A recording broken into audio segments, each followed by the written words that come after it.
রক্তদান শিবির মূলত কি বার্তা দেবেন আজকে?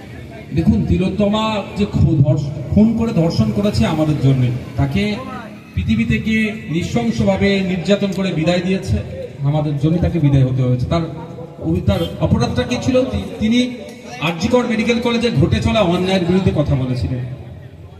আর অন্যায় কাদের সাথে বলতে আমাদের মতো যারা ওখানে ট্রিটমেন্ট নিতে তাদের সাথে।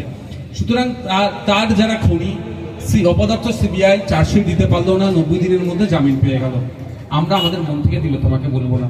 তিলোত্তমার স্মরণে রক্তদান শিবির করছি, মানুষকে জাগ্রত করছি, তিলোত্তমার জন্য চিৎকার করার কথা বলছি। আলিতপাড়া একটা বুথের উদ্যোগে আজকে রক্তদান শিবির ছিল। এই বুথের মহিলা পুরুষ সমানভাবে এগিয়ে এসে এখন পর্যন্ত 140 জন রক্ত দিয়েছে একটা বুথের জন্য। আমি তো মনে করি অনেক অনেক বেশি। এক দেশ এক ভোট সম্প্রতি বিল পাস হয়েছে, দেখুন, এটা হচ্ছে বিজেপির দীর্ঘদিনের প্রচেষ্টা, আরএসএসের দীর্ঘদিনের ইচ্ছা যে এক দেশ এক নেতা হবে, এবার এক দেশ এক দল থাকবে, এক দেশ এক ভাষা, এক দেশ এক ধর্ম, এই ধরনের গুলিয়ে দেওয়ার চেষ্টা হচ্ছে। ইউনিয়ন অফ স্টেটস, এটা মাথায় রাখতে হবে। অনেকগুলো স্টেটসকে নিয়ে একটা ইউনিয়ন, একটা কেন্দ্র, যুক্তরাষ্ট্র পরিকাঠামো আছে। এটা যুক্তরাষ্ট্র পরিকাঠামোর পরিপন্থী। আমরা তীব্র বিরোধিতা করেছি। আমরা এটা কোনোভাবে মেনে নিতে পারবো না। শুধু আমরা নয়, সুবিবুদ্ধি সম্পন্ন মানুষজন যারা আছেন তারা এর বিরোধিতা করছে। বিজেপির দেখানোর একটাই জায়গা আছে, সেটা কি অর্থ নাকি বাঁচবে। 4000 কোটি টাকা লাগে এক বছর একটা এই ইলেকশনগুলো তুলতে।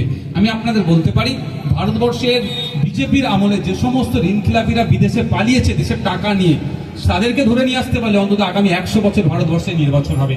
টাকা বাঁচানোর কথা বলছে, আর বিদেশ ভ্রমণে তো কয়েক হাজার কোটি টাকা নষ্ট করে দিয়েছে। এরা টাকা বাঁচানোর কথা বলছে, এরা বেটি বাঁচাও বেটি পড়াও স্লোগানে শুধু অ্যাড করার জন্য কয়েকশো কোটি টাকার অ্যাড করে দিয়েছে।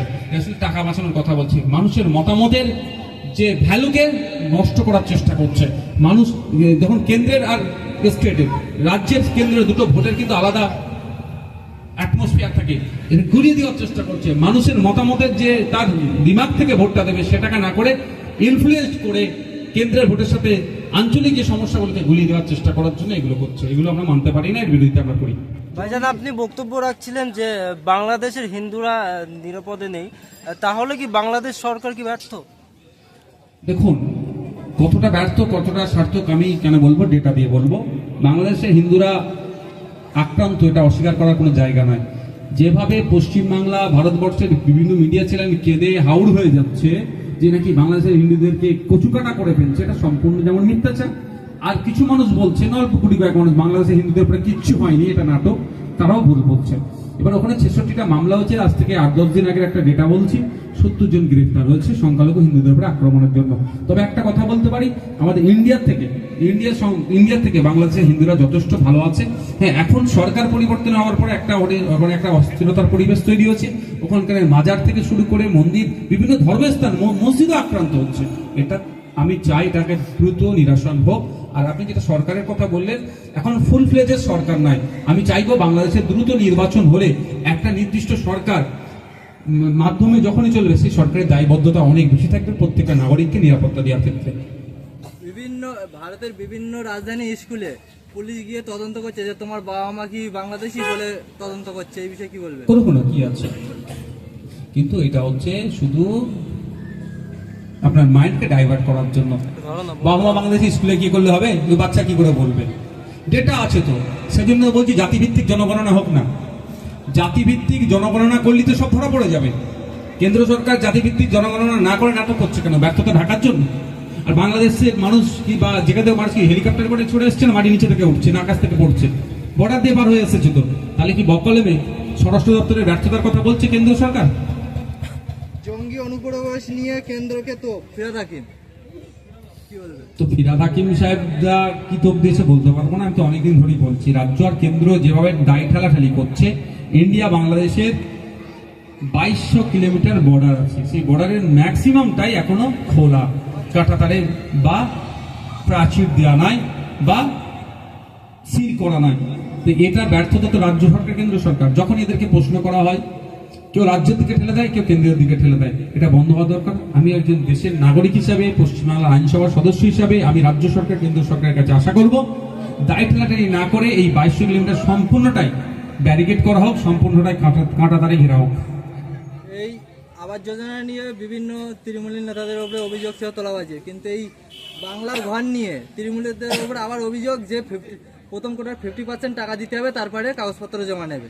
দেখুন একটা কথা বলি, যেখানেই দুর্নীতি সেখানে খুঁজবেন, আতস কাঁচ দিয়ে খুঁজলেও তৃণমূলের উপস্থিতি পাবেন। আর যেখানে তৃণমূল আছে সেখানে দুর্নীতি থাকবে থাকবে থাকবে। তৃণমূল নেতারা দুর্নীতির বাইরে নাই। গুটি কয়েক ভালো মানুষ আছে তৃণমূলে, তাদেরকে সাইডলাইন করে দিচ্ছে। তো এই তো করে কামে করার জায়গা করে দিয়েছে। মমতা ব্যানার্জি একবার জোর গলা একটা প্রেস স্টেটমেন্ট দিয়েছে কি, যারা আবাস যোজনা যারা সার্ভে করছে আমি কাউকে চিনি না, যদি ভুল সার্ভেতে নাম উঠে যারা সার্ভে করতে গেলে তাদের বিরুদ্ধে ফৌজদারি মামলা করব। একবার যদি এটা মমতা ব্যানার্জি বলতেন তাহলে কোনো অন্যায় হতো, মানে কারো আমি বাড়ি পাইনি বলে কেউ বলতে পারতো? কি বলতে পারতো না, কিন্তু সেটা করেনি। দ্বিতীয়, আপনি যদি বলতেন যে যদি কারো নামে এই ধরনের অভিযোগ আসে যে আবাস যোজনা থেকে কাটমানি চেয়েছে, তাকে ধরে কিন্তু আমি জেলের মধ্যে ভরে দেবো, সে আমার দলের যত বড়ই নেতা হোক না কেন, এটাও বলেনি। এখন এই ঘাট ও ঘাট করতে করতে করতে করতে করতে একটা ঘাটে তো গিয়ে টাকা পৌঁছাচ্ছে 25-75, এই জন্য চলছে। তবে আমি একটা কথা বলতে পারি, মিডিয়ার মাধ্যমে যাদের কাছ থেকে টাকা চেয়েছে তাদের কাছে আমার বার্তা, আপনারা একটা অভিযোগ দায়ের করুন থানাতে, যে টাকাটা চাইছে সারা জীবনের মতো টাকা চাওয়ার স্বাদ মিটিয়ে দিব আমরা আইনের মাধ্যমে, আর 10 পয়সা আপনারা দেবেন না কেউ। ভাইজান, তৃণমূল কংগ্রেসের নেতারা এবং খুদ রাজ্য সরকার বলছে বাংলার সাধারণ মানুষেরা তারা নিরাপদে আছে, কিন্তু খড়িবাড়ি এলাকায় ঠিক আমাদের পাবলিক বাংলা সংবাদ মাধ্যমের উপরে আক্রমণ চালিয়েছে সেই তৃণমূল কংগ্রেসের নেতারা, তারপরেও বাংলার মানুষ নিরাপদে? কোথায় নিরাপদে আছে?